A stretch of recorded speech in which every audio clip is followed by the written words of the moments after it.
Lozarite ova godina da ne čekaat na neboto zašto može da im se sluči sušna непогода, предупредува земјоделскиот експерт Васко Златковски. Главна препорака заради намалување на количеството на вода кој што ги трошиме, да се применуваат системи кои што не трошат многу вода, тоа се капка по капка системи за наводнување, понатаму редовна обработка на почвата, бидејќи со меѓуредовата обработка се кршат капиларните врски со подлабоките почвени слоеви и се прекинува тоа така наречено евапорација на почвата од страна на евапорација на водата од почвените структури. Колку оваа култура е значајна за лозарите покажува податокот кој вели дека во источниот регион има 2070 хектари лозови насади, што е еднакво на околу 3,5 милиони килограми грозија. Во не многу подобра состојба од лозарите поради истите причини оваа година веројатно ќе се најдат и овоштарите.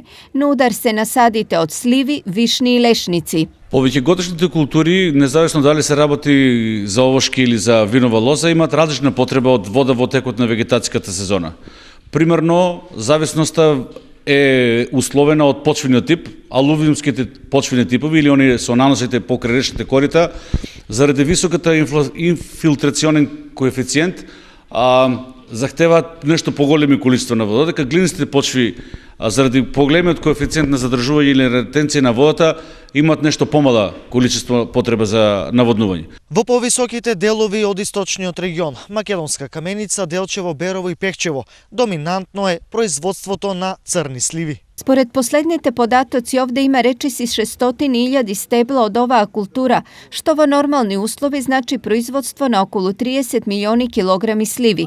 Приближно толку, околу 550.000 дрва во регионот има и вишни од кои секоја година се очекуваат околу 10 милиони килограми род. Но иако на сите им е јасно што треба да се направи, одлуката не ја носи потребата, туку можностите.